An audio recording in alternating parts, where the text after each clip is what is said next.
Fred Vasseur has just unleashed a bombshell.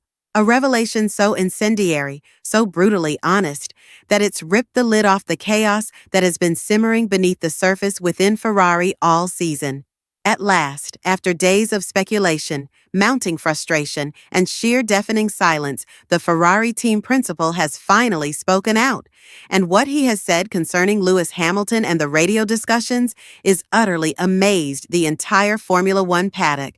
This isn't some shady PR statement. It is confirmation from on high that what we all heard through the radios was real, it was vital, and it was far worse than Ferrari wanted the world to think.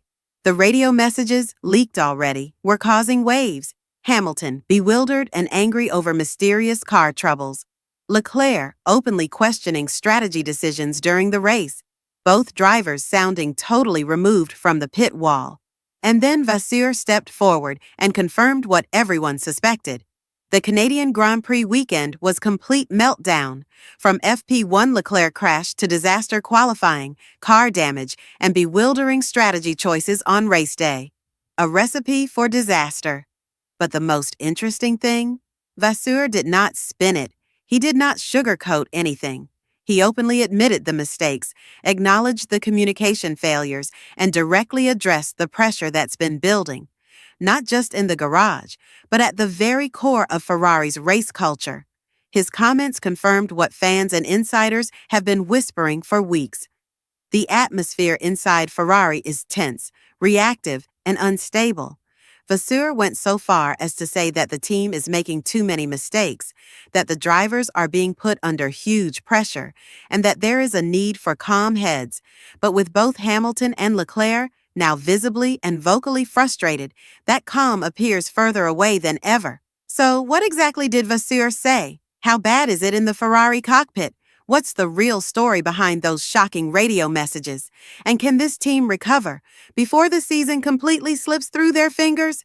Make sure to smash that like button, subscribe, and stick with us until the very end, because what you're about to discover about Vasseur, Hamilton, and Ferrari's implosion in Canada changes everything. The chaos that exploded on race day had been quietly building all weekend. It started with an enormous setback.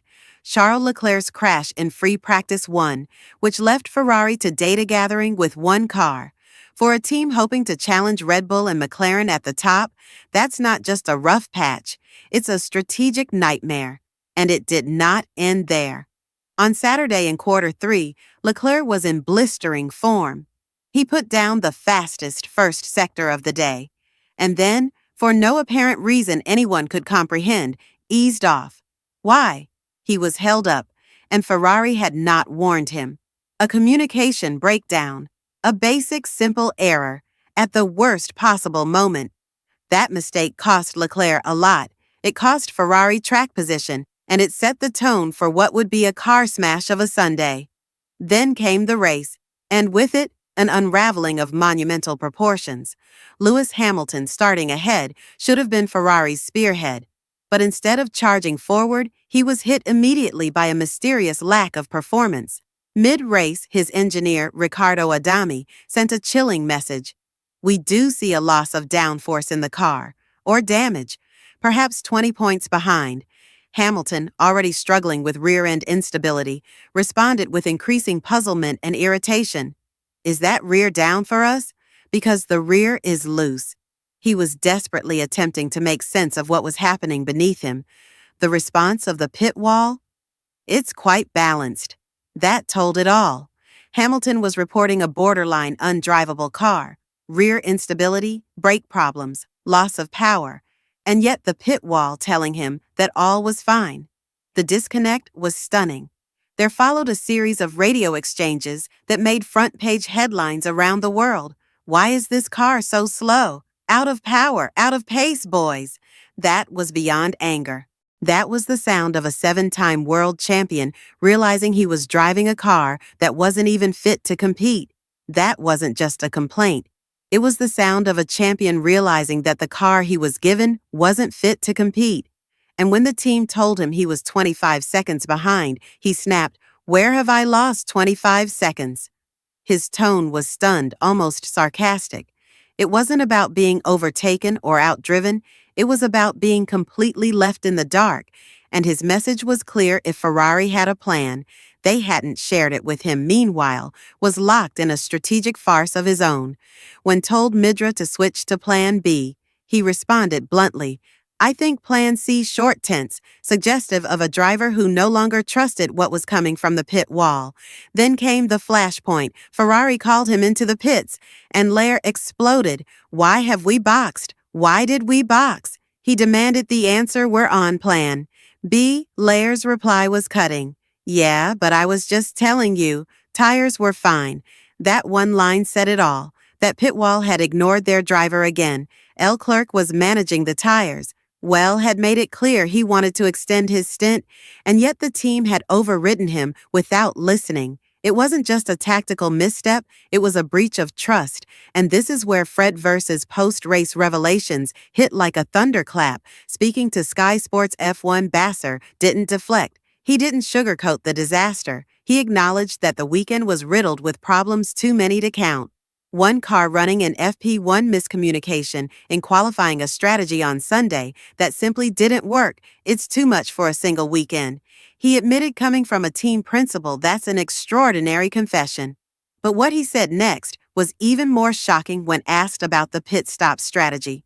Vasseur said, "Maybe a one-stop strategy could have worked, but we didn't know the possible lifespan of the medium tires." Let that sink in. Ferrari, one of the biggest, best-funded teams in Formula One, entered a Grand Prix without knowing how long their tires could last. They were guessing in the middle of a race with a 7-time world champion and a generational talent in their cars. That's not just an operational failure, it's negligence. Vasseur tried to downplay the damage, insisting that updates are coming soon and that the team needs to focus on themselves rather than panic. But his own words betrayed the deeper truth. "We didn't do a clean job this weekend," he said. And for Hamilton and Leclerc, that statement was just confirmation of what they'd been screaming into the radio.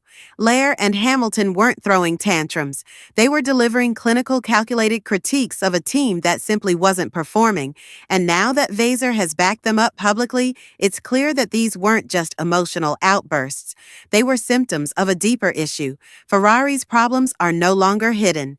The radio messages exposed the chaos in real time.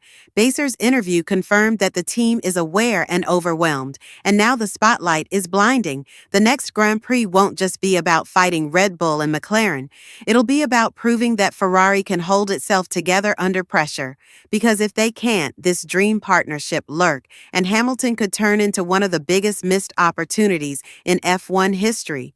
So don't even think about looking away, because what's coming next could redefine everything we thought we knew about this Ferrari project. The Canadian Grand Prix wasn't just a bad day at the office, it was a mirror held up to the very structure of the team.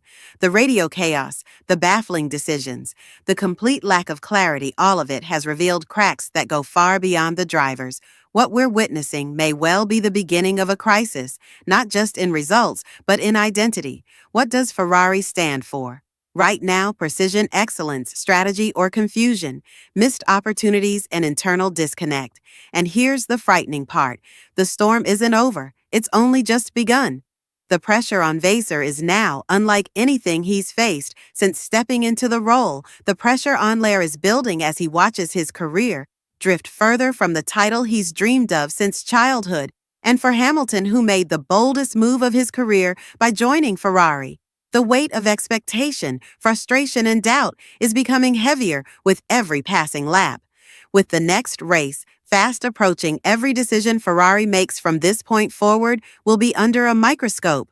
Fans, media, rival teams, everyone is watching. One wrong call, one more weekend like Montreal, and the backlash won't just be loud, it'll be deafening. There's no more room for Plan B confusion, no more shrugging off errors as if they're growing pains. Ferrari has two of the most talented drivers on the grid, and if they can't provide them with a car that works, a strategy that makes sense, and a team that listens, the consequences will be severe. Because the reality is, this teams can recover from bad results.